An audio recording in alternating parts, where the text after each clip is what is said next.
자, 이번 시간에는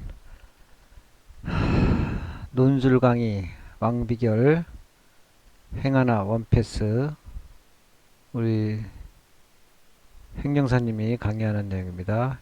기출 모범 답안과 실전 연습 제 7강부터 시작하겠습니다.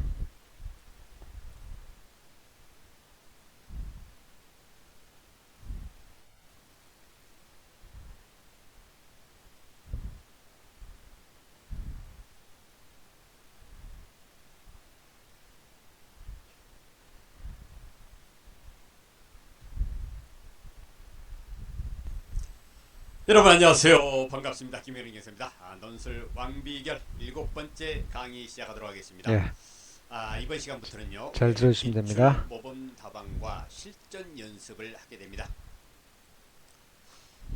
이게 대단히 이제 여러분들에게 좀 중요한 시간이 되는데요. 이게 행정사 2차 시험이 논술 시험이다 보니까요. Q&A에서 이게 모범 답안 정답을 공개를 하지 않아요. 논술 시험이기 때문에. 그러다 보니까 이제 수험생 입장에서는 이런 기출문제가 나오는데 답안 작성은 어떻게 해야 되는가 이런 거에 대해서 많은 궁금증을 가지고 있죠. 물론 뭐 일부 학원에서는 뭐 부분적으로 이제 공개도 하고 또 어떤 학원은 아예 공개도 하지 않는 학원도 있고 뭐 그렇습니다. 그래서 이 자료 구하기가 쉽지 않아요. 그래서 이제 다른 분들이 이제 우리는 여기서 이제 다 공개를 하기 때문에 다른 분들이 기출 모범 답안 좀 보여달라고 해도 여러분들 좀 그에 대해서는 거절을 하시기 바랍니다. 이걸 이제 보여주기 위해서 이제 여러분들은 뭐 이 비밀번호, 네이버 패스워드까지 이제 알려줘야 되거든요. 네이버 패스워드는 절대 알려주면 안 됩니다. 그걸 이제 알려줘 버리면은 이제 이메일도 다 볼 수 있고 여러분들이 어떤 다른 거기 정보, 개인정보 이런 것도 다 털릴 수도 있다란 말이에요. 그래서 실제로 그걸 알려줘가지고 피해를 보신 분들이 있어요. 절대 여러분들 알려주지 마시기 바랍니다. 제가 다시 한번 강조드립니다. 지금 경쟁이 치열해졌어요. 그 다음에 또 하나는 뭐냐 하면은 이 기출 모범 답안을 여러분들에게 이제 제공을 하는데 이걸 보고요 여러분들이 많이 써보시라는 거. 실제 딱 문제를 놓고 써보시라는 거. 많이 써봐야 돼.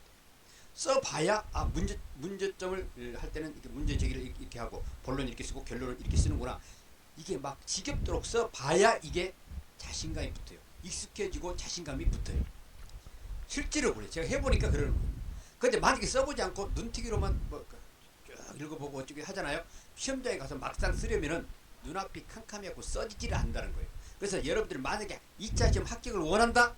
그러면은 여기 이 모범 답안을 보고 꼭 여러분들 최소한도 3번씩은 써보시기 바랍니다. 아시겠죠? 제가 여러분들에게 그걸 꼭 당부를 드리면서요. 민법계약법부터 강의를 시작하도록 하겠습니다. 자, 민법계약법 1회에서 이제 이런 문제가 됐어요. 참고로 여러분, 제가 이제 횟수가 많기 때문에 뭐 1회부터 끝까지 전부 다 이거를 다 해설하지 않겠습니다. 그래서 과목당 한 6개 정도만 하겠습니다. 6개 정도만 하고 나머지는요. 제가 이제 이 자료를 여러분들에게 제공하기 때문에 그 자료를 보고 여러분들이 그냥 그대로 써보시기 바랍니다. 아시겠죠? 자, 1회 거를 보겠습니다. 1회.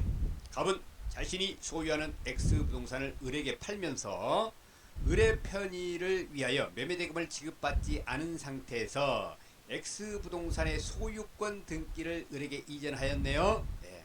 대금을 다 받지 않은 상태에서 소유권 이전해 줬습니다. 그럼에도 불구하고 을이 약속한 날짜에 매매대금을 지급하지 않았어요. 자, 지급하지 않았다. 그럼 벌써 이행지체죠. 갑은 수차례에 걸쳐 상당한 기간을 정하여 을에게 대금 지급을 촉구하였습니다. 자, 촉구하였다는 것은 이미 채고를 했다는 거죠. 채고를 했다 이거죠.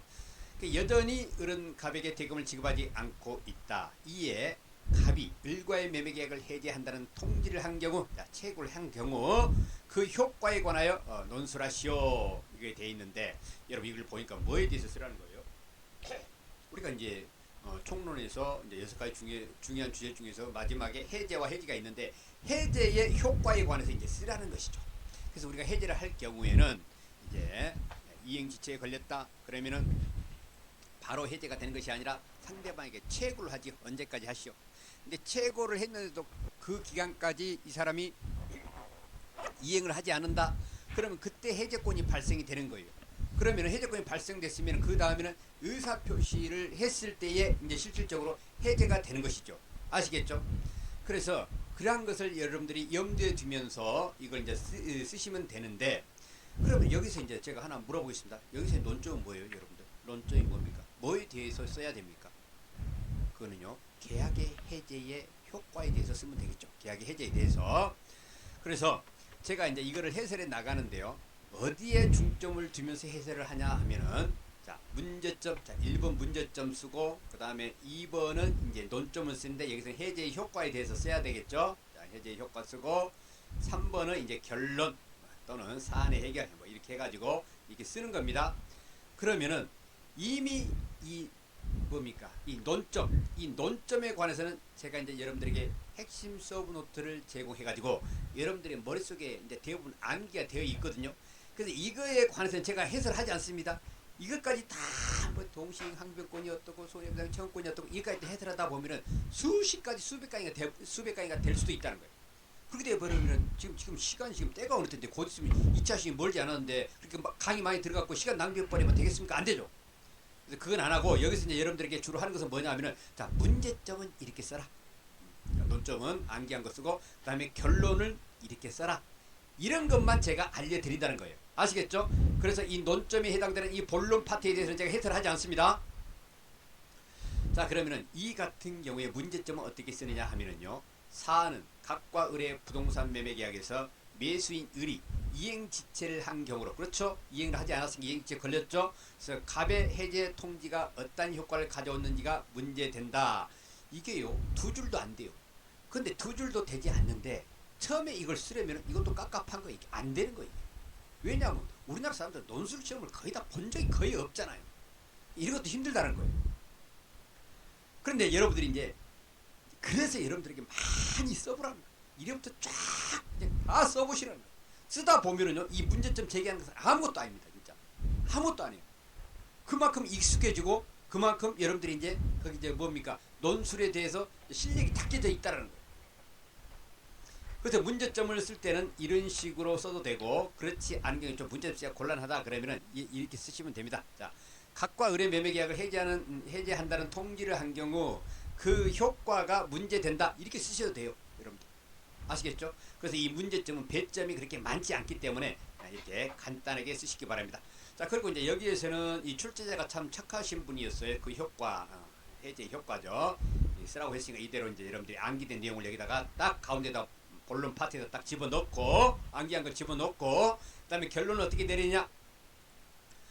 사안의 경우 갑의 해제로 인해 갑을 간의 계약은 소급하여 소멸한다. 자, 해제를 하면은 소급을 하지요. 해지는 소급이 안 되지만 해제는 소급이 되지 않습니까? 따라서 아직 이행하지 않은 채무는 이행할 필요 없고, 이미 이행된 것분은 원상 회복을 하여야 한다. 두 번째, 이전되었던 X부동산의 소유권은 말소 등기가 없이도 이게 갑에게 당연히 복귀한다. 세 번째, 을이 X부동산을 점유하고 있다면 받은 날부터 사용이익을 가산하여 반환하여야 한다.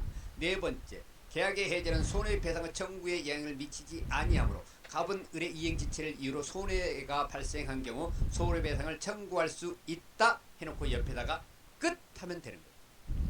그런데요, 제가 이제 이 모범 답안을 이거 이제 만들 때에 제가 일부러 이 문제 제기와 그 다음 이 결론, 심지어는 이쪽 논점, 이 본론 부분도 여러분들이 암기한 대로만 제가 이걸 만든 게 아니에요. 일부러 약간 변형도 시키고 달리도 이렇게 했다는 거예요. 왜 그렇게 했냐 하면은, 여러분들이 암기한 대로만 그게 모든 것들이 그게 뭐 문제가 출제되느냐, 그러지 않은 경우도 있다는 거예요. 우리는요, 2차 시험 논술이지만 거기에 대해서 순발력과 응용력이 대단히 필요합니다. 순발력과 응용력이 필요하다는 거예요. 그래서 시험 보는 날 여러분들이 컨디션도 대단히 중요해요. 그래서 가급적이면 2차 시험 보기 전날에는요, 좀 이 며칠간이라도 여러분들이 휴가를 받아서 좋은 컨디션으로 시험장에 갈 수 있도록 하는 것도 중요한 것입니다. 그래서 답안 작성을 이렇게 하는구나, 그런 다양성을 여러분들이 내가 보여드렸다는 거예요. 이걸 할 때 꼭 여러분들이 암기한 내용만 한 게 아니라 다양하게 했다는 거예요. 그러나 핵심 키워드는 꼭 들어갔다는 것, 그게 중요한 것이죠. 자, 이렇게 해가지고 이제 결론을 이제 내리면 됩니다. 물론 다르게 이제 좀 다른 형식으로 내려야 되지만은 이렇게 여러분들이 결론을 내리면 된다는 것입니다. 그런데 여러분 봐보세요. 이럴 때 보니까 이거 문제 어렵습니까? 이거 문제? 쉽죠. 사실 요즘 이렇게 나오면 얼마나 쉽겠어요. 다 쓸 수 있죠. 계약 해제에 대해 쓰라는 거죠. 자, 그래서요. 이랬때는 이랬다는 것이고, 그 다음에 2회 걸 한번 보겠습니다. 2회. 처음에는 좀 쉬운 것부터 여러분들에게 제가 좀 해설을 해드려야 돼요. 2회 때는 이런 문제가 나왔습니다. 갑은 자신의 토지에 5층짜리 상가 건물을 신축하기 위하여, 무슨 건물을 신축한다. 이게 도계약이에요. 보나마나. 이하여 일과 공사기간 1년, 그 다음에 공사대금 30억 원으로 하는 도계약 나오지 않습니까? 도계약을 체결하였다. 각각의 독립된 질문에 대하여 답하시오. 자, 독립된 질문, 이것과 이거는 완전 별개라는 것입니다. 독립됐다는 것입니다. 따라서요, 독립된 질문을 할 때에 이제 1번 문제는 위에 것과 이제 연결해서 여러분들이 아마 쓰게 되는데, 2번을 이거를 읽을 때에 1번은 전혀 참고하시면 안 됩니다. 이거는 완전히 무시하고 이 본론 이거 본 문제와 그 다음에 이것만 봐야 된다는 것입니다. 왜 그렇습니까? 독립됐기 때문에 절대 연결해서는 안 되기 때문에 그러는 거예요. 그 여러분들 주의하시기 바라고. 자, 이런 도급계약에서 독립된 질문을 어떻게 했을까요? 첫 번째, 건축에 필요한 재료의 전부를 제공한 을이 완공기간 내에 약정한 내용대로 상가 건물을 완공하였으나 그 기일 전에 강진으로 인하여 상가 건물이 붕괴된 경우 각과 을의 법률 관계를 논하시오. 이거에 대해서 이제 됐고요. 그 다음에 두 번째는 을이 공사 일정에 맞춰 기초공사를 마쳤으나 일부 경면 하자가 발견된 상태에서 갑이 같은 토지 위에 10층짜리 주상복합 건물을 대체 신축할 목적으로 위 도계약을 해제한 경우 각과 을의 법률 관계를 논하시오. 이렇게 되어 있습니다. 자, 그러면은요. 자, 이제 이 보면은요. 자, 봐보세요. 자, 1번에 이제 1번 이거에 대해서는 답은 어떻게 할까요? 문제점. 자, 문제제기를 어떻게 합니까? 도급인 각과 수급인 을의 건물 도계약에 의하여 수급인 을이 건물을 완공하였습니다. 그런데 인도 기일 전에 당사자의 책임없는 사유인 강진으로 건물이 붕괴된 경우 누가 위험 부담을 할 것인가 또는 질 것인가 인지가 문제된다. 이렇게 여러분들이 쓰시면 되고, 그 다음에 도급에서의 위험 부담의 문제를 이렇게 쭉 이제 암기된 내용들을 이제 여러분들이 이게 채워 주시면 되고요. 여기 있는 내용들은 여러분들이 이미 암기한 내용과 같을 수도 있고 약간 다를 수도 있다고 제가 얘기했어요. 일부러 제가 다양성을 보여주기 위해서 그러는 거예요. 논술은 원래 시험이 정답이 없기 때문에 다양하게 작성될 수가 있습니다. 그걸 여러분들이 이제 눈에 자꾸 익혀 두시라는 거예요. 그거 써보시라는 거예요. 그럼 여기에 대해서 이제 결론은 어떻게 내렸을까요? 사안의 경우 일이 완성된 후 인도 전에 당사자의 책임 없는 사유로 목적물이 멸실 훼손된 경우에 해당한다. 따라서 수급인이 위험을 부담하므로 수급인 을은 도급인 갑에게 공사대금을 청구할 수 없다. 예. 그래갖고 옆에다가 끝 하면 됩니다. 채무자 위험부담주의. 예. 그거 기억나시죠? 이렇게 이제 여러분들이 결론 파트를 이렇게 간단하게 써주시면 됩니다. 물론 여러분들이 여기서 더 길게 쓸 수도 있습니다만은 시간을 항상 고려해야 돼요. 이 시간 여러분들이 이렇게 분설령으로 나왔다 그러면은 한 문제를 몇 분 안에 써야 됩니까? 10분. 예. 이 논술 문제 하나에 20분이 주는데 두 개다 그러면 10분 주어지는데 여기서 문제 읽고 그 다음에 여기다 두 문자 쓰고 하는 시간이 있기 때문에 약 8분 안에 이걸 다 써야 된다는 것입니다. 따라서 8분 안에 쓸 수 있을 정도로 제가 이제 답안 작성을 했어요. 근데 여기서 만약에 글씨가 빠르신 분들은 좀 뭔가 추가해도 되고, 만약에 글씨가 너무 느리다 그러면 조금 이제 줄여도 되고 그렇습니다. 자, 그 다음에 문제 1의 2의 답. 여러분 이제 여기 쓸 때 문제 1의 2의 답 저는 이렇게 간단하게 썼어요. 그런데 여러분들이 이제 원래는 어떻게 됐으냐, 문제 1의 2의 답 하면은 여기에서, 그래서 문제 1의 2의 답 해가지고 뭐 도급계약을 체제한 경우에 각과 을의 법률 관계 이렇게 간단하게 이 제목을 여기다가 써주시면 되겠습니다. 자, 문제 1의 2의 답. 문제점. 사안은 도급계약 체결 후 공사 도중에 도급인에게 사정 변경이 생겨서 도급인이 계약을 임의로 해지한 경우에 해당하므로 수급인에 대한 손해배상 책임이 문제된다. 그렇죠. 이 양반이요, 이제 처음에 5층짜리를 했어요. 근데 5층짜리를 지어놓고 보니까 임대를 받고 할 테니까 수익성이 맞지 않아? 그러니까 이거를 헐고 다시 10층짜리로 이제 하기로 한 경우예요. 사정이 변경된 것이죠. 자, 그래서 문제 제기를 이렇게 했습니다. 그러면 여러분들 이제 여기 이제 본론 파트에서 논점, 일의 완성 전 도급인의 임의 해제 이걸 쫙 여러분들이 써주시기 바라고, 그 다음에 사안의 해결 또는 결론으로 해가지고 사안의 경우 일의 완성 전에 도급인이 임의 해제를 하였기 때문에 도급인 갑은 수급인 을에게 해제로 인하여 입은 손해를 배상해 줘야 한다. 그렇죠. 이 사람이 이미 공사를 하면서 공사에 투입된 비용이라든지 뭐 인건비 이런 것에 대해서 다 배상을 해 줘야 되는 것이죠. 그건 당연한 것이죠. 이렇게 간단하게 쓰시고 옆에다가 끝 하면은 끝난다는 거예요. 아시겠죠? 그래서 이 밑에 제가 참고로 시간 관리 꼭 잘하라고 썼어요. 실제로 이게요, 시험에 있어서 시간 관리 잘 하셔야 됩니다. 그렇지 않으면은 처음에 시간을 너무 많이 써버리면은 나중에 약술 문제, 쉬운 약술 문제를 놓칠 수도 있어요. 실제로 그러신 분들이 있어요. 시간 관리 못 해가지고. 그래서 시간 관리 잘 하시라는 거예요. 자, 그 다음에 3회를 봅시다. 3회. 3회를 보니까요, 문제가 처음에 첫 시간, 그것도 이제 민법계약법 이제 처음에 첫 시간 민법계약법 처음 쓰려고 그럽니다. 첫 번째 문제가 이렇게 길게 나왔어요. 자, 이렇게 길게 나왔어요. 그럼 이걸 보고 어떤 수험생들은 논술 연설 많이 써보고 써본 사람은 괜찮은데 그냥 눈팅만 하고 이제 간 사람 이걸 딱 보고는 눈앞이 갑자기 캄캄해지면서 머리가 백지 상태가 되고 갑자기 등에서는 식은땀이 흐르고 이렇다는 거예요, 여러분. 그런데 여러분들 이러한 문제가 나서라도 절대 당황하지 마세요. 당하지 마세요. 많이 여러분들이 제가 권유한 바대로 기출문제를 많이 써보고 시험장에 가면은요, 이런 거 당황하지만 않으면은 얼마든지 모범 답안, 아주 좋은 답안을 여러분들이 작성할 수 있어요. 그러니까 절대 당황하지 마세요. 자, 문제 1. 갑은 자기 소유의 X토지에 대하여 을과 매매계약을 체결했습니다. 그 계약에 의하면 을은 갑에게 계약 당일 계약금을 지급하고 계약일부터 1개월 후에 중도금을 지급하며 잔금은 계약일로부터 2개월 후에 등기에 필요한 서류와 목적물을 인도받은과 동시에 지급하기로 되어 있었다. 갑은 계약 당일 을로부터 계약금을 지급받았다. 다음 각각의 독립된 무렵에 답하시오. 1. 잔금 지급일이 지났으나 을은 잔금은 물론 중도금도 지급하지 않고 있다. 갑도 그때까지 등기에 필요한 서류와 목적물의 인도를 이행하지 않고 있다. 서로 이행하지 않고 있네요. 갑이 을에게 중도금과 잔금의 지급을 청구하자 을은 등기에 필요한 서류와 목적물을 인도받을 때까지 중도금과 잔금을 둘 다 지급하지 않겠다고 주장한다. 동시행 항변권을 주장하고 있네요. 자, 갑과 을 사이의 동시행 관계에 관하여 설명하고 을의 주장이 타당한지에 관하여 논하시오. 자, 이거 먼저 보겠습니다. 자, 여기서요, 참 출제자가 참 친절하신 분이에요. 착하신 분이에요. 이런 사람한테는 박수를 보내줘야 돼요. 이렇게 수험생들이 논점을 쉽게 파악할 수 있도록 이렇게 출제를 하셔야 됩니다. 출제자 여러분. 자, 갑과 을의 동시행 관계에 관하여 설명하고 을의 주장이 타당한지에 관해서 논하시오 이렇게 돼 있는데, 이제 어떤 분들은, 착하지 않은 분들은 갑과 을의 법률 관계에 대해서 설명하고 을의 주장이 타당한지에 대해서 논하시오 이렇게 하시는 분들도 있다는 거예요. 그렇지만 그렇게 낼지라도 여러분들 이게 딱 보면 동시행 항변권에 관해서 쓰라는 것이네, 이게 논점이네, 딱 잡고 쓰시면 된다는 것입니다. 아시겠죠?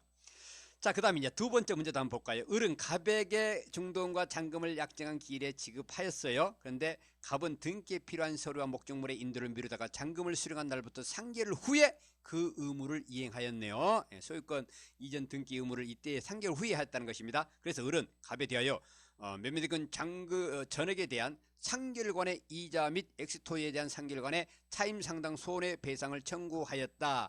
을의 청구가 타당한지에 관해서 논하시오. 그렇죠. 상결 늦게 했기 때문에 이 사람은 이제 거기에 따라 이제 손해배상을 청구해야 되겠죠.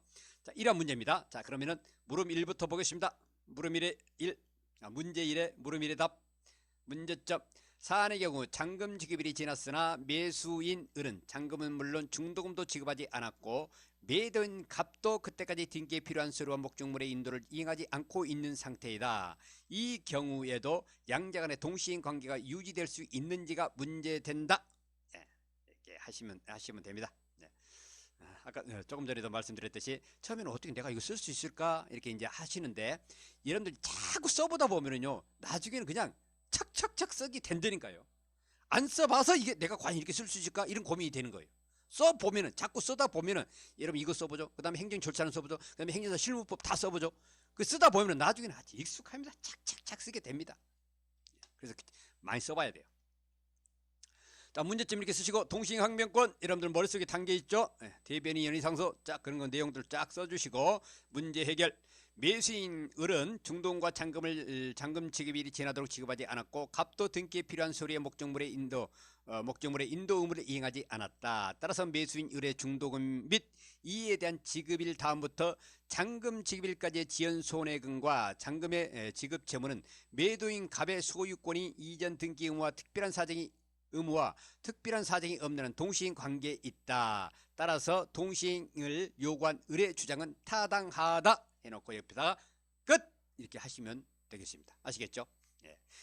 여러분 이제 거기 이 결론 파트 문제 해결 이 파트도요. 아, 내가 이런 것도 쓸 수 있을까?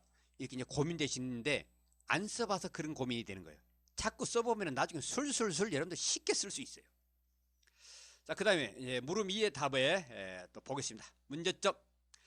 매도인 갑의 이행 지체에 대한 매수인 을의 상결간의 이자 및 상결간의 차임 상당 손해배상금 청구가 가능한지가 문제된다. 이렇게 간단하게 쓰시고 그 다음에 이제 여기 본론 파트에서는 논점이고 매매 계약 후 과실의 기소에 관해서 쭉 여러분 암기된 거 딱 써주시고 넣어주시고 거기다가 그다음에 문제 해결 결론 어떻게 할까요? 사안은 매매 목적물의 인도 전이지만 매수인 을이 매매 대금을 완납한 경우이기 때문에 완납 후의 과실 수취권은 매수인 을에게 기속된다. 따라서 매수인 을은 갑의 인도 의무 지체에 의한 손해배상금의 지급을 청구할 수 있다. 이 경우 목적물의 임대료 상당액이 통상손해에 해당되므로 상결간의 이자는 이에 포함되지 않고 상결간의 차임 상당액을 청구할 수 있다. 이래가지고 옆에다가 끝 하시면 됩니다. 아시겠죠? 자. 이래가지고 이제 3회까지 제가 했는데요. 3회까지 했는데, 이제 이때까지는 이제 문제가 사실 좀 쉽게 나왔어요. 쉽게 나왔는데, 또 이러한 것들이 또 워낙 중요하기 때문에 여러분들에게 해설을 해드렸습니다. 자, 그러면 이번 시간 여기까지 하고요. 또 다음 시간에 여러분들 뵙도록 하겠습니다. 자, 여러분들 계속 화이팅 하시기 바랍니다.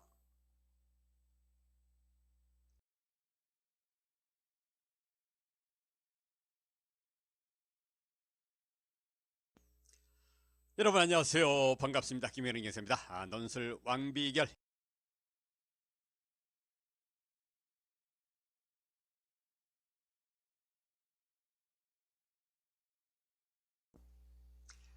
여러분 안녕하세요. 반갑습니다. 김현웅 경사입니다. 논술 왕비결 8번째 강의 시작하도록 하겠습니다. 지금 우리가 어디를 공부하고 있습니까? 이게 기출 문제를 가지고 실전 연습을 하고 있어요. 그래서 제가 이제 기출 문제를 이제 좀 해설을 해드리고 있는데 지금 민법 계약법을 하고 있습니다. 그래서 이번 시간에는 이제 6회부터 제가 이제 거기 해설을 하겠습니다. 그걸 이제 해설을 하기 전에 여러분들은요, 이제 나중에 이게 논술 사례 문제 이제 문제를 읽을 때에 이제 확실하게 이제 논점을 잡고 그다음에 누가 이제 뭐 갑이고 누가 을이고 이런 것을 확실하게 구분하기 위해서 형광펜을 가지고 딱딱 칠하는 연습들을 나중에 하시기 바랍니다. 예를 들어서 갑은 이렇게 해가지고 갑이 여기는 매도자, 을은 해갖고 여기는 이제 을이 이제 여기는 매수인이다. 구분을 해둬야 돼요. 그렇지 않으면은요 나중에는 갑이 이제 어떤 경우는 출자들이 을이 매도인인 경우가 있거든요. 그러면 헷갈려가지고 갑은 매도인 갑은 이렇게 쓸 수가 있단 말이에요. 그래서 이런 것을 쓰고 중요한 내용들 뭐 1억 그 다음에 3천만 원 이런 데다가 형광펜을 딱 칠해가지고 이제 여러분들이 이제 거기 뭡니까 이제 논술을 하시면 되겠습니다. 아시겠죠? 그런 형광펜을 잘 활용하시라는 거예요. 자, 6회는 어떤 문제가 출제되었을까요? 갑은 2018년 2월 1일 자신의 소유인 X주택을 매매대금 10억 원에 을에게 매각하는 매매계약을 체결하였습니다. 그래서 갑이 매도인, 그 다음에 을이 매수인입니다. 계약금 1억 원으로 약정을 하였습니다. 을은 갑에게 계약금 1억 원 중에 3천만 원은 계약 당일에 지급하고 그 다음에 나머지 7천만 원은 2018년 2월 15일 지급하기로 약정하였습니다. 다음 독립된 무렵에 답하시오. 이게요. 원래 계약금이 1억 원으로 하기로 했는데 3천만 원만 일단 뭐 가계약금식으로 이렇게 준 거예요. 7천만 원 나중에 주기로 했습니다. 자, 여기에 대한 무릎일 갑이 2018년 2월 10일 계약금에 기하여 매매 계약을 해제하고자 할 때, 자, 갑이 누굽니까? 매도인입니다. 계약금의 법적 의미와 계약금의 법적 의미를 쓰시고 그 다음에 갑은 얼마의 금액을 을에게 지급하고 매매 계약을 해제할 수 있는지에 관하여 설명하시오. 이렇게 출제가 됐습니다. 자, 그래서요, 여기서 뭐 이제 뭐 계약금 1억 원 중에서 3천만 원 주고 7천만 원 나중에 주고 이러니까 약간 이제 수험생들이 헷갈릴 거 아닙니까? 그래서 이제 출제자들이 여기서 또 출제자가 조금 여시짓을 했습니다. 자, 이에 이제 1번 보겠습니다. 자, 문제 1, 물음일의 답. 자, 문제점. 갑과 을이 매매계약 체결 후 갑이 계약금에 기하여 매매계약을 해제할 때 상대방 을에게 얼마를 지급해야 해제할 수 있는지가 문제된다. 이렇게 문제 제기를 하면 되겠습니다. 그 다음에 이제 여기 이제 논점 이제 본론 파트에서는 계약금의 법적 의미 아까 쓰라고 그랬죠. 그래서 이거 쫙 이렇게 써주시고 여러분들 암기된 거 쭉 넣어주시고 그 다음에 이제 계약금 계약에 관해서 여러분들이 좀 별도로 이렇게 써주실 필요가 있어요. 계약금 계약. 계약금 계약은 매매 계약 등의 종된 계약으로 요물 계약에 해당한다. 따라서 약정한 계약금 전부를 지급하여야 성립하는 계약이다. 그렇죠. 계약서만 써서 되는 게 아니라 요물 계약이기 때문에 거기에 계약된 거, 약속된 것을 다 줘야만이 성립되는 계약이죠. 자, 사안의 경우에는 계약금의 일부만 지급되었기에 계약금 계약이 성립되었다고 볼 수 없다. 따라서 계약금 계약이 존재하지 않으므로 계약금에 의한 매매 계약을 해지할 수 없다. 이렇게 별도로 좀 써주시고 그 다음에 이제 문제 해결 또는 결론으로 해가지고 이렇게 쓰시면 됩니다. 계약금 일부만 지급된 경우 수령자가 매매 계약을 해제할 때 해약금의 기준이 되는 금액은 실제 교부받은 계약금이 아니라 약정한 계약금이 된다는 것입니다. 그래서 따라서 갑이 계약금에 의한 본계약을 해지하기 위해서는 을에게 나머지 계약금 7천만 원을 받은 후에 그 다음에 약정 계약금 1억 원의 2배인 2억 원을 주고 계약을 해지할 수 있다. 이렇게 해가지고 옆에다가 끝 하면 되겠습니다. 이게 이제 실제로 이제 거기 법원의 판례에 실제로 이러한 판결이 있었죠. 이런 사건이 실질적으로 있었죠. 그래서 여러분들이 이 시간에 분명히 알아둬야 될 것은요. 우리가 이제 그 사회생활을 하면서 상식적으로 알아둘 게 뭐냐 하면은 이처럼 계약금 1억 원을 이제 했을 때 이제 3천만 원을 준 상태에서 계약을 해제를 할 경우에는 원래 이거 계약금 이거에 대해서 2배가 돼야지 이게 일부만 준 금액의 2배가 되어서는 안 된다는 것. 그걸 여러분들이 알아두시고 이처럼 여러분들이 답안을 작성하시면 되겠습니다. 아시겠죠? 그 다음에 물음 2를 보겠습니다. 물음 2. 자, 물음 2가 재밌어요. 을은 갑에게 2018년 2월 15일 지급하기로 한 나머지 계약금 7천만 원을 지급했네요. 자, 이때가 지급했습니다. 자, 이거는요, 각각 독립된 물음이에요. 자, 7천만 원을 지급했습니다. 한편 위 매매 계약에서 중도금 3억 원은 2018년 6월 1일 지급하기로 약정하였다. 을은 X주택의 시가 상승을 예상하여 2018년 5월 1일 을은 그러니까 매수인이죠. 매수인이 이게 막 가격이 상승하고 있기 때문에 중도금을 빨리 줘야 되겠다 이렇게 생각한 거예요. 그래서 갑을 만나 중도금 3억 원의 지급을 위하여 자기압수표를 교부하였어요. 원래는 중도금을 6월 1일 날 지급하기로 했는데 이게 상승을 예상했고 거기 한 달 전인 5월 1일 날 이렇게 고백했다는 것입니다. 그런데 갑이 딱 보니까 집값이 오른데 이 중도금 받으면 안 되겠네 해가지고는 이게 수령을 거절했어요. 거절하고 이 갑이 2018년 5월 5일 수령한 계약금의 2배인 2억 원의 자기압수표를 을에게 교부하면서 매매계약 해제의 의사표시를 하였어요. 예. 올라가고 있으니까 안 되겠다. 내가 그냥 2배 주고 지금 현재 그때보다 5억이 올랐어요. 그러니까 2배 2억 주고도 해더라도 내가 3억 이익이기 때문에 계약을 해제해야 되겠다 이렇게 한 거예요. 그래서 의사표시 하였습니다. 을은 이의 수령을 거절하였어요. 안 받았어요. 그래서 갑은 2억 원을 공탁을 했습니다. 이러한 경우 매매 계약이 해제되는지 여부에 관하여 설명하시오. 이렇게 이제 물은 것입니다. 그런데 여기서요. 항상 우리가 이제 민법에서 중도금이 왔다 갔다 하면은 이게 이행의 착수에 해당이 되느냐 안 되느냐 이게 이제 관점이에요. 쉽게 말하면 여러분들이 하다 보면은 이런 문제가 이제 하다 보면은 이것은 이행의 착수에 해당되느냐 안 되느냐 문제구나. 만약에 이행의 착수에 해당됐다 그러면은 해제를 할 수 없고 이행의 착수에 해당되지 않았다 그러면 해제가 할 수 있다. 이걸 우리가 이미 알고 있잖아요. 이미. 그걸 여러분들이 이제 감안하시면 되겠습니다. 그래서요. 문제 1의 물음이의 답을 보면은 문제점. 첫째는 을의 중도금 지급이 이행의 착수에 해당되는지가 문제가 되고 둘째는 갑의 매매계약 해제 의사표시와 공탁으로 해제가 가능한지가 문제된다. 이렇게 간단하게 문제점을 써주시고 그 다음에 해약금에 의한 해제 요건 이건 여러분들 이제 머릿속에 알고 계시기 때문에 이렇게 쭉 써주시고, 그 다음에 이행기 전에 이행의 착수, 이것도 이제 우리가 이제 그 이미 공부를 한 내용이지요. 그래서 이러한 내용들을 이제 이렇게 쓰시면 됩니다. 이행기 전에는 착수하지 아니하기로 하는 특약을 하는 등 특별한 사정이 없는 한 이행기 전에도 이행에 착수할 수 있다. 예, 우리가 이미 공부했죠. 그 다음에 사안의 경우 특별한 사정이 없으므로 2018년 5월 1일 매수인 의뢰 행위는 이행의 착수로 인정이 된다. 인정되죠. 그렇기 때문에 이제 갑이 그 매도인이 계약을 해지할 수 있습니까? 이때는 쌍방이 서로 이제는 계약을 해지할 수 없는 거예요. 그래서 문제 해결을 보면은 해약금에 의한 해제는 당사자 일방이 이행에 착수할 때까지만 가능하다. 사안의 경우 의리 이행기 이전에 갑에게 중도금 3억 원의 지급을 위하여 자격수표를 교부한 행위도 이행의 착수에 해당하므로 그 이후에는 갑과 을 모두 해약금에 의한 해제는 할 수 없다. 따라서 매도인 갑의 해제 의사표시와 공탁의 행위로 매매계약이 해제되지 않는다. 이래가지고 끝! 이렇게 쓰시면 된다는 것입니다. 그래서 매도인은요, 꼼짝없이 지금 막 5억이 올랐더라도 그대로 그냥 이행을 해야 돼요. 팔아야 돼요. 어쩔 수가 없다는 거예요.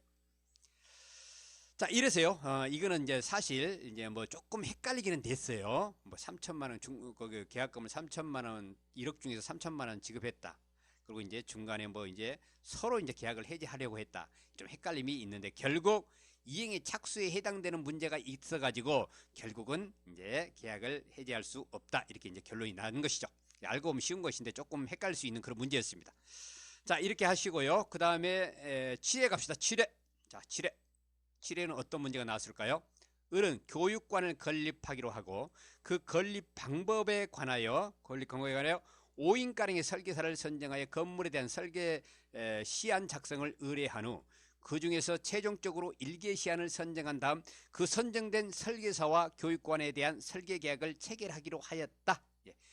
체결한 게 아니라 체결하기로 하였다 이겁니다. 그 다음에 갑 설계사는 이 제안에 응모하기 위하여 제안서와 견적서 작성 비용 300만 원을 지출하였다. 을은 갑의 시안을 당선작으로 이게 선정을 하였습니다. 그 후 을은 여러 가지 사정으로 갑과 설계계약, 설계대금 및 그에 따른 제반사항을 정한 구체적인 계약을 체결하지 않고 있다가 당선사실 통지시로부터 약 2년이 경과한 시점에 갑에게 교육관 건립을 취소하기로 하였다고 통보하였다. 갑은 당선사실 통지 후에 설계계약이 체결될 것이라고 기도하고 이게 교육관 설계를 위한 준비비용 500만 원을 지출하였다. 다음 무렵에 답하시오. 이렇게 돼 있어요. 그래서 이게 보니까요. 문제를 탁 보니까 이거예요. 자, 이게 이제 설계 거기 뭡니까? 시안을 이게 작성 5명에게 했어요. 그 중에 하나를 이제 선정하기로 했어요. 그래서 선정된 사람과 계약을 체결하기로 했습니다. 그래서 여기에 갑이라는 설계사가 응모를 했어요. 여기 작성 비용, 견적서 작성 비용에 300만 원을 들여가지고 이제 응모를 했습니다. 근데 이 사람이 당선이 됐어요. 그런데 나중에 보니까는 이게 교육관 건립이 취소가 돼버렸네요. 그럼 갑 설계사는 이게요, 취소가 됐어요. 근데 갑은 당선 사실을 통지받은 후에 설계 계약이 체결될 것이라고 기대하고 그걸 신뢰하고 교육관 설계를 위해서 준비비용 500만 원을 지출하였습니다. 이런 사항이에요. 자, 그런데 물음일이 뭐냐 하면은 갑은 을에게 계약 체결상의 과실 책임을 물을 수 있는지를 논하시오. 이렇게 돼 있어요. 자, 계약 체결상의 과실 책임. 자, 그런데요.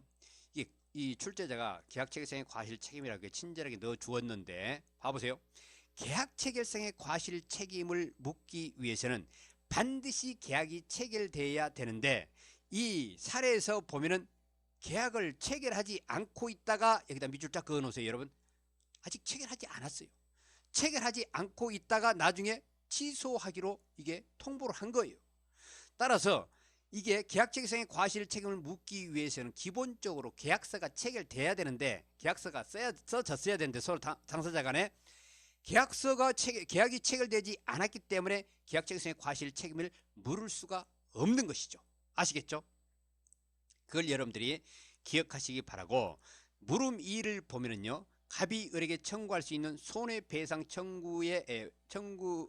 손해배상 책임의 범위에 관해서 설명하시고 이렇게 나왔지 않습니까? 자, 그러면은 300만 원이 있고 500만 원이 있기 때문에 과연 이게 800만 원인가? 아니면 이 중에서 뭐 500만 원만 이게 이게 손해배상을 해줘야 되는가? 이게 좀 헷갈릴 수가 있는데요. 이건 간단해요. 여러분 우리가 뭐 누가 견적손 되는데 자기들이 비용 들어간 거 그것까지 다 지출해야 됩니까? 이건 아니죠.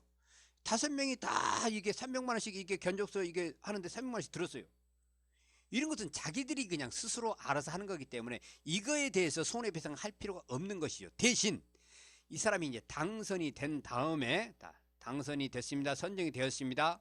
그리고 이제 당선 사실을 통지 이제 받았지 않습니까? 그런데 이제 그 후에 취소가 됐어요. 그런데 이 갑이라는 이 설계사는 당연히 이제 당선이 됐기 때문에 설계 계약이 체결될 것이라고 신뢰하고 교육관 설계 계획을 위한 준비 비용 500만 원을 썼단 말이에요. 이거는 신뢰하고 썼기 때문에 이것은 어떻게 해요? 이런 경우에는 손해배상을 해줘야 되겠죠. 그래서 이런 경우는 300만 원은 손해배상 금액에 해당되지 않지만은 500만 원은 이거는 해줘야 된다는 것이죠. 자, 그러한 내용을 여러분들 기억하면서 보시기 바랍니다. 자, 먼저 계약 체결성의 과실 책임에 대해서 물을 수 있는가 이에 관해서 봅니다. 문제점. 자, 을이 갑의 시안을 당선자로 선정한 후 계약을 체결하지 않은 상태에서 교육관 건립을 취소하기로 하였다는 통보를 하였는데 이런 경우에도 계약 체결성의 과실 책임을 물을 수 있는지가 문제된다 해가지고 여러분들 계약 체결성의 두 번째 논점을 쭉 써집니다. 근데 봐보세요. 계약 체결상의 과실 책임을 묻기 위해서는 요건이 첫 번째 외견상 계약 체결 행위가 있어야 되죠. 그런데 사안의 경우에는 계약 체결을 하지 않았잖아요. 그죠?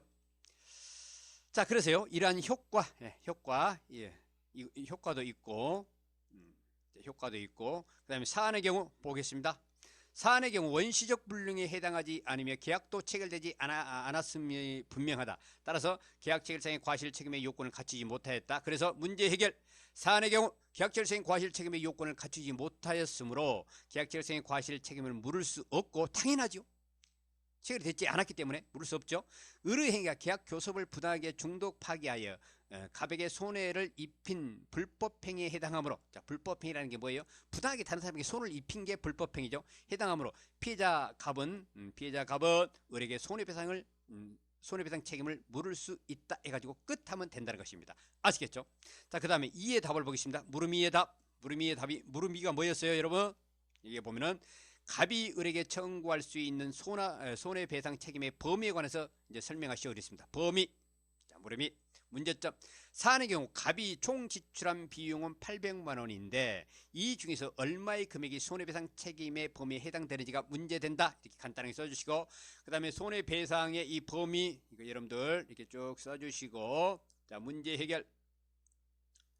갑이 지출한 제안서와 견적서 작성 비용 300만 원은 실내이익의 손해에 포함되지 않으므로 청구할 수 없다. 그 다음에 2번. 갑이 당선 사실을 통지받은 후 설계 계약이 체결될 것이라고 기도하고 교육관 설계를 위한 준비비용 500만 원은 계약의 성립을 기대하고 지출한 비용이므로 실내이익의 손해에 해당하므로 을에게 청구할 수 있다. 3번. 따라서 갑은 을에게 500만 원의 손해배상을 청구할 수 있다. 그리고 옆에다가 끝 하면 된다는 것입니다. 아시겠죠? 예. 그래서 이러한 부분을 여러분들 이해하시고 꼭 이것도 꼭 써보시기 바랍니다. 자, 그 다음에 또 한 문제 더 합시다. 한 문제 11회 걸 합시다. 11회. 자, 11회에는요 이런 문제가 나왔습니다. 11회에는 이런 문제가 나왔어요. 문제. 갑과 을은 A씨에 건설될 아파트에 대한 분양계약을 체결하였는데 그 계약서에는 다음과 같은 내용이 포함되어 있었다. 이렇게 되어 있습니다. 그래서 계약서에 어떤 내용이 있을까요? 계약서에 보니까는 이게 계약금은 이게 5% 했다. 밑줄 쫙 그어놓으면 좋겠죠. 그 다음에 중도금은 이게 45%로 하기로 했다. 그 다음에 수분양은 이게 분양자의 기책 사유로 인한 입주 예정일로부터 입주 예정일로부터 3개월 이내에 입주할 수 없게 된 경우에는 그 계약을 해제할 수 있다. 이렇게 또 이런 계약을 했네요. 특약을 한 거죠. 그 다음에 사망에 해당하는 경우 이 계약이 해제된 때에는 갑은 수분양자 을에게 공급대금 총액의 10%를 위약금으로 지급한다. 자, 이런 특약도 있네요. 10%의 위약금. 그 다음에 3번에 보니까 이미 납부한 대금에 각각 그 날로부터 반환한 날로부터 이게 만약에 해제가 된 경우 연리 3%에 해당하는 이자를 가산하여 이제 지급하기로 하였다. 자, 이런 중요한 내용들이 있네요. 이게 계약서의 내용이에요. 자, 이렇게 해가지고요. 물음이를 어떻게 물었냐 하면은 2006년 4월 1일 을은 각과 분양계약을 체결함과 동시에 계약금 전부를 지급을 하였습니다. 그리고 2006년 5월 1일 발표된 정부 정책으로 인하여 A씨의 개발 호재가 발생하여 주변 아파트 시세가 상승하였습니다. 이에 갑은 을에게 분양대금의 증액을 요구했어요. 네, 나쁜 사람이네요. 주변이 뭐 가격이 상승했다고 분양대금을 갑자기 증액을 요구를 했습니다. 그러나 을은 이를 거절하고 2006년 5월 10일 갑의 계좌로 중도금을 송금을 하였습니다. 네, 그렇죠. 이건 거절해야죠. 분명히 계약이 딱 있는데. 자, 이 경우 갑은 을에게 계약금의 배액을 지급하고 을과의 계약을 해지할 수 있는지 설명하시오. 이렇게 되어 있는데 이거 먼저 이제 문제를 보도록 합시다. 자, 이런 경우. 자, 이것은요. 항상 우리는 이제 8분 안에 쓸 수 있는 거를 이렇게 제가 이제 조정을 했어요. 자, 문제점. 갑이 해약금에 의한 해제권을 행사하려면은 당사자의 이행의 착수가 없어야 하는데 사안에서 을의 중도금 송금이 이행의 착수에 해당되는지가 문제된다. 예. 중도금을 이미 이제 송금을 했지 않습니까? 여기에 보면은요. 자, 그래서 중도금을 송금했습니다. 이때에. 자, 중도금을 송금했다 이러면 벌써 이행의 착수에 딱 해당되지 않습니까? 그럼 이행의 착수에 해당됐다 그러면 그 다음에는 해제할 수 있습니까? 없습니까? 당연히 할 수 없지요.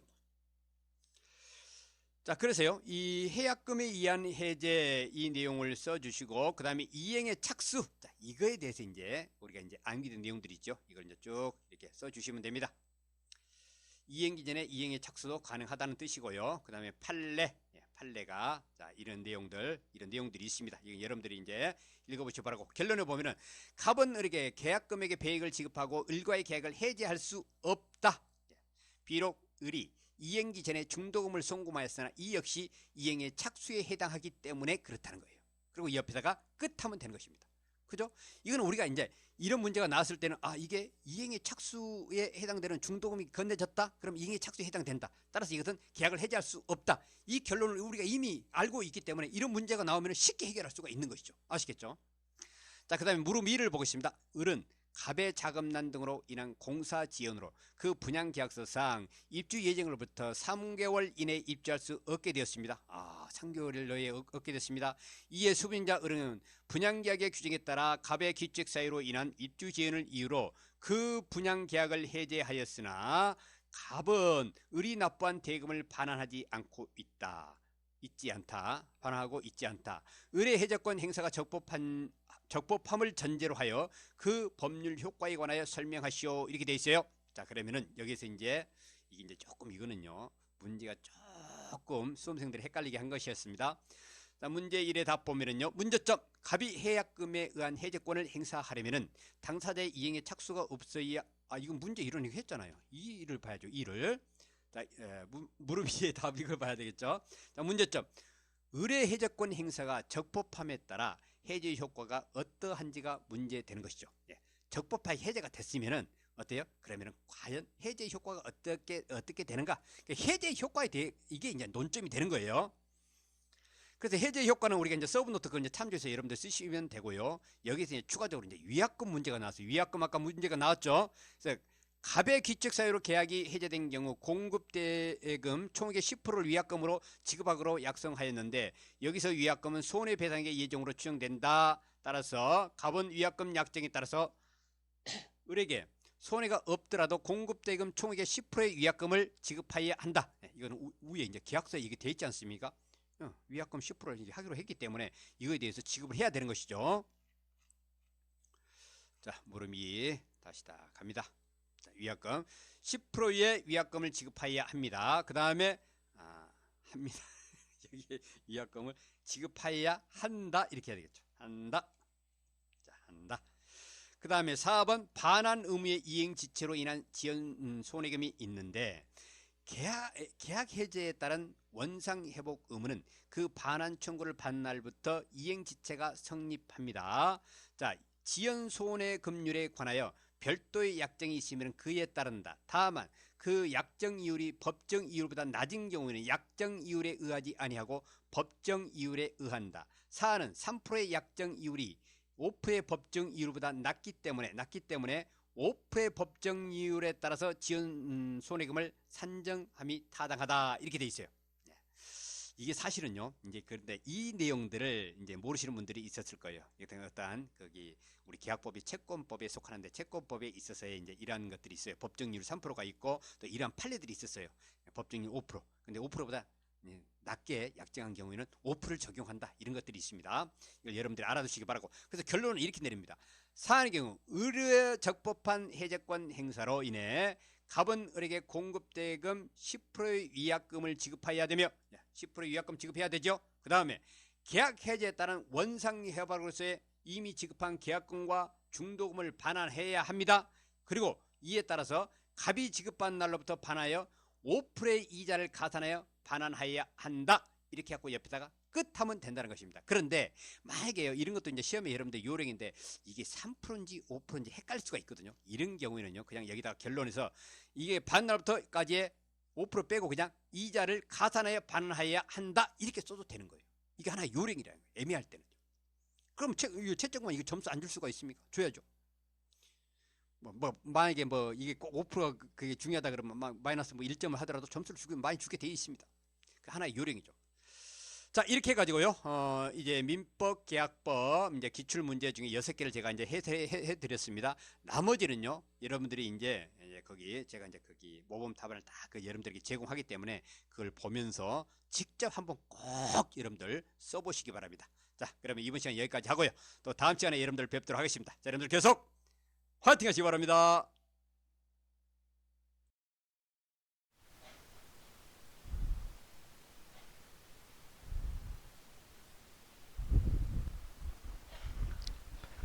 예, 자, 7강, 8강 이렇게 해서 했습니다. 그래서 민법 이렇게 해서 마치고 이후에는